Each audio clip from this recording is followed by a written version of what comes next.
के रूप में स्वीकार किया है। राजकुमार की धात्री उन्हें सब प्रकार के राजोचित गुणों की शिक्षा दी। इस प्रकार दिन प्रतिदिन वृद्धि को प्राप्त हुए महाराज जन्मेजय बुद्धिमान हो गए। उनके 11 वर्ष की अवस्था होने पर कुल पुरोहितों ने शिक्षा प्रदान की। उन्होंने उसे सम्यक रूप से ग्रहण किया। जिस प्रकार द्रोणाचार्य ने अर्जुन को, भार्गव परशुराम ने कर्ण को धनुर्विद्या में प्रशिक्षित किया, उसी प्रकार कृपाचार्य ने जन्मेजय को भली भांति धनुर्विद्या में परिष्कृत किया। इस प्रकार संपूर्ण विद्या प्राप्त करके जन्मेजय वेद, धनुर्वेद में पूर्ण पारंगत, बलशाली, अपराजेय और परमार्थ वेत्ता हो गए। वे धर्मशास्त्र आर्थों का विवेचन करने में भी कुशल, सत्यनिष्ठ रहे। इंद्रिय जीत धर्मात्मा थे। उन्होंने पूर्व में धर्मपुत्र राजा युधिष्ठिर की भांति प्रजा का पालन करने लगे, एक छत्र शासन करने लगे। उसके पश्चात सुवर्णवर्मा नाम वाले काशीपति राजा ने शुभ गुणों वाली अपनी कन्या वपुष्टमा का पाणी ग्रहण संस्कार जन्मेजय के साथ में विवाह कर दिया उनका।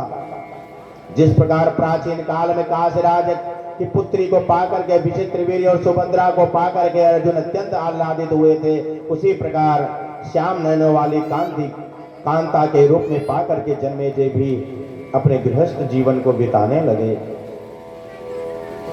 यहीं पर इस महाराज परीक्षित की कथा को मां भगवती पराम्बा जगदम्बा के चरणों में अर्पित करते हुए आइए हम सभी एक भजन के माध्यम से अग्नि कथा को श्रवण करें। बोलो अम्बे मात की।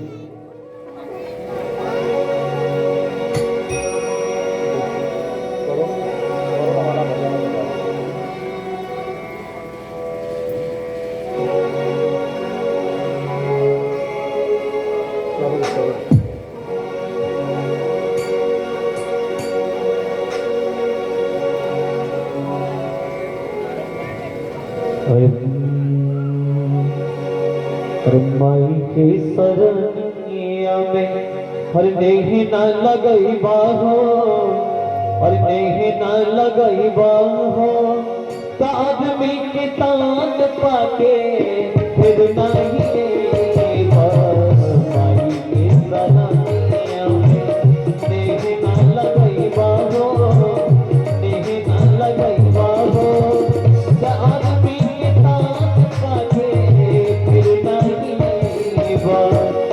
आदमी के तान पाके फिर नहीं बा।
होई अब हराती, सोचले न हो पाए तना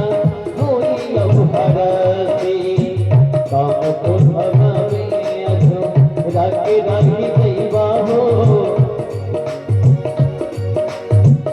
काम तो हवा में अधो रागे रागी कई बाहो रागे रागी कई बाहो साथ में किताब पाके फिर नहीं बा साथ में किताब पाके फिर नहीं बा भाई के सदानिया में देह न लगई बाहो देह न लगई बाहो साथ में किताब पाके फिर नहीं बा साथ में किताब पाके फिर नहीं बा साथ में किताब पाके फिर नहीं बा।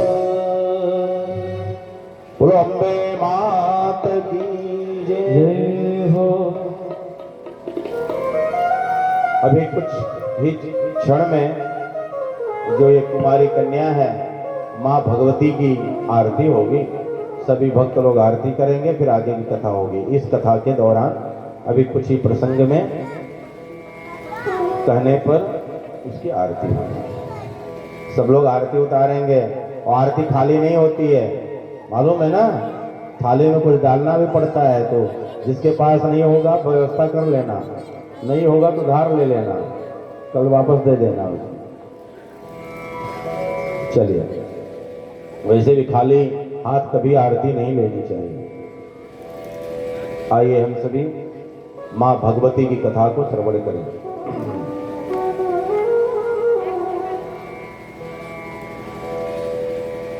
अब नारद जी ब्रह्मा जी से कह रहे हैं कि पिताजी आपने सृष्टि की रचना कैसे की। हे पिताजी, संपूर्ण ब्रह्मांड का आविर्भाव कैसे हुआ, इसका निर्माण आपने कैसे किया। विष्णु ने, शिव ने इसकी रचना की है, मुझे सही सही बताइए कैसे हुआ सब।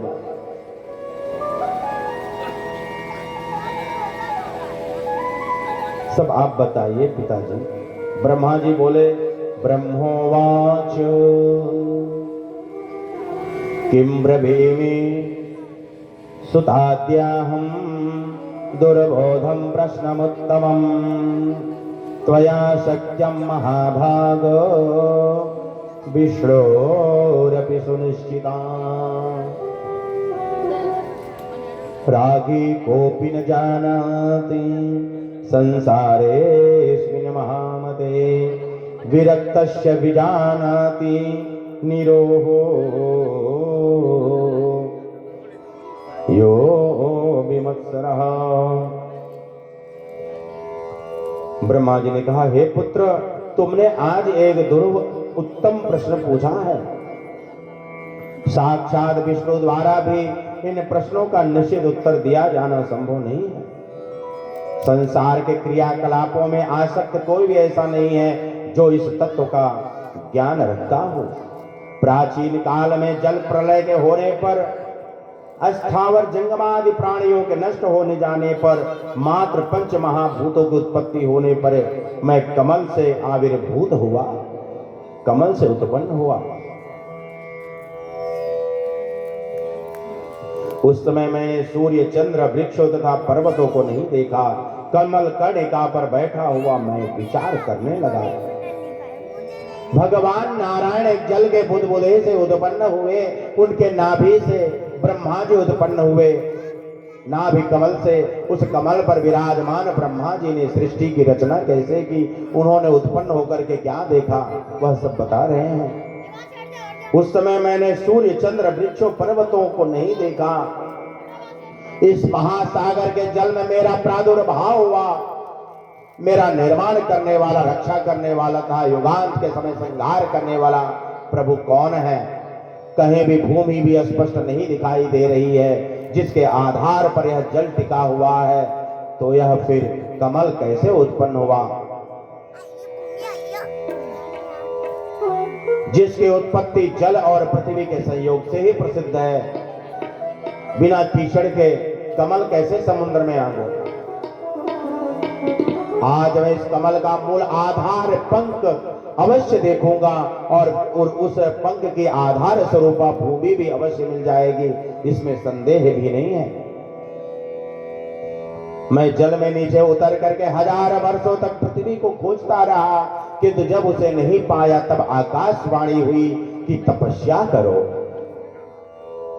तो समुद्र में कमल पर बैठ करके तपस्या किया। तत्पश्चात उसी कमल पर आसीन होकर के हजारों वर्ष तक घोर तपस्या करता रहा। इसके बाद पुनः एक आकाशवाणी फिर से हुई, सृष्टि करो। पहले वाणी हुई तपस्या करो। 1000 वर्षों तक तपस्या करने के पश्चात फिर जब आकाशवाणी हुई तो वह उन्होंने कहा सृष्टि करो। इसे मैंने साफ साफ सुना। उसे सुनकर के व्याकुल चित्त वाला मैं सोचने लगा किसका सृजन करूं, किसका सृष्टि रचना करूं, क्या सृजन करूं, किस प्रकार करूं। उसी समय मधुकैटभ नाम वाले 2 भयानक दैत्य मेरे सम्मुख आ गए। उस महासागर में युद्ध के लिए तत्पर हो गए। बोले कमल खाली करो, जिस पर तपस्या कर रहे हो बैठे हो ना, ये खाली करो, आज से हमारा है।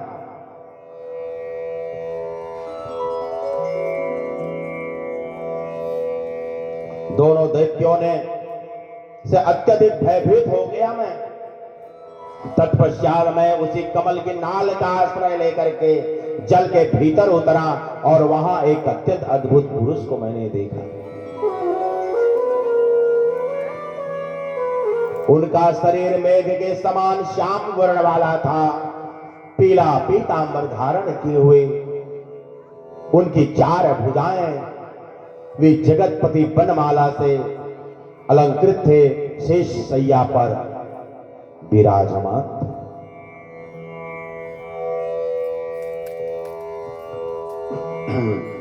सशंख चक्रम सकरीट कुंडलम। आइए उस महापुरुष को हम लोग प्रणाम करें जो शेष शैया पे विराजमान है। ओ सशंख चक्रम